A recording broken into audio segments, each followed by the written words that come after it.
Praise the lord. పరమదేవుడు పరమ ప్రభు అయిన యేసయ్యకు మహిమ కలుగునుగాక. పరిశుద్ధులుగా ఉండుటకు పిలువబడిన మీకు నా ప్రేమ వందనములు. ఈ దినపు యేసయ్య జీవపు మాట ద్వితీయోపదేశ కాండము 18వ అధ్యాయము 13వ వాక్య భాగం. నీ దేవుడైన యెహోవా యొద్ద యథార్థపరుడవై ఉండవలెను. యేసయ్య రక్తముతో కడుగబడి మారుమనస్సు పొంది పాప క్షమాపణ నిమిత్తమై బాప్తీసం పొంది ఆత్మచేత ముద్రించబడి అపోస్తుల బోధ, సహవాసం, రొట్టె విరుచుట, ప్రార్థనలో ఎడతెగక గడుపుచు వాక్యానుసారముగా జీవించుచు ఆత్మచేత బోధించబడుచు పరలోకమును గూర్చిన దర్శనము కలిగి నడిపించబడుచున్న ఆత్మీయులారా, మనమందరము ఆయన సన్నిధిలో ఆయన పాదముల యొద్ద యథార్థపరులమై ఉండవలెను. ఆయన నీతిపరుడు, ఉత్తముడు, యథార్థవంతుడై ఉన్నాడు. యథార్థవంతుల ఎడల ఆయన యథార్థవంతుడై ఉన్నాడు. అంతరంగమందు బాహ్యమందు ఏ కపటము లేనివారమై పరిశుద్ధత కలిగిన వారమై యథార్థపరులుగా జీవించదము.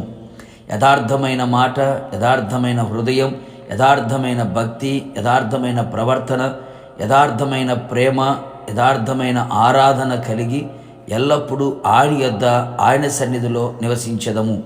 ఆయన దృష్టికి యథార్థపరులుగా ఉండెదము. ఆయన యొద్ద యథార్థపరులుగా మనము జీవించినప్పుడు నిశ్చయముగా మన ప్రార్థన ఆయనకు ఆనందకరముగా ఉండును. గనుక ఆయన సన్నిధిలో మనం చేయుచున్న ప్రతి ప్రార్థన ఆయన దృష్టికి అంగీకారముగా మారును. గనుక అడుగు వాటికంటేను ఊహించు వాటికంటేను అత్యధికముగా ఆయన దయచేయును. అంతేగాక మన గుడారము వర్ధిల్లును. అవును ప్రియులారా, మనము అన్ని విషయములలో ఆత్మీయంగా, శారీరకంగా, మానసికంగా, భౌతికంగా సమస్తములో ఆయన యొద్ద నున్న యథార్థవంతులను వర్ధిల్ల చేయును.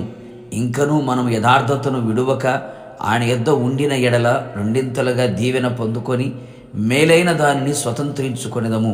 యథార్థముగా ప్రవర్తించు వారికి ఆయన ఏ మేలు చేయక మానడు కదా. ఆయన ముఖదర్శనము చేయుచు ఉండెదము. ఆయన ప్రత్యక్షమైనప్పుడు ఆయన ఉన్నట్టుగానే ఆయనను చూచున్నట్లుగా యథార్థత కలవారమై ఆయన యొద్ద ఉండెదము. ఇంకను మనము చూడగలిగితే ఏ స్థితిలో మనము బలహీనమైనప్పుడు ఆయన దృష్టికి యథార్థవంతులుగా నిలిచి ఉన్నప్పుడు ఆయన మనను బలపరచును. నిశ్చయముగా ఆయన నిన్ను బలపరచును. సమస్తమును నువ్వు జరిగించున్నట్లుగా చేయును. కావున దైవజనాంగమా, మనము బ్రతుకు దినములన్నీ యథార్థపరులమై యథార్థవంతుడైన యేసయ్య యొద్ద నిలిచి ఉండెదము. ఆయన రాకడలో ఆయనను ఎదుర్కొనేదము. ప్రార్థన. యథార్థవంతుడమైన యేసయ్య, నీ పరిశుద్ధ పాదములకి స్తోత్రాలు. ఉదయకాలమున మరొకసారి మీ పాదముల చెంత మీ జీవపు మాట చేత మమ్మల్ని జీవింపచేసినందుకై, మమ్మలందరినీ మీ యొద్ద యథార్థపరులుగా ఉండాలని మీరు కోరుకున్నందుకే మీకు స్తోత్రాలు.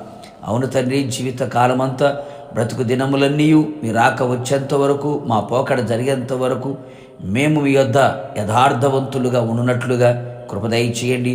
ఆ విధంగా మమ్మల్ని బలపరిచి మీరు అక్కడ పర్యంతం నడిపించి మహిమ పొందమని యేసు నామములో అడుగుచు ఉన్నాను తండ్రి, ఆమేన్.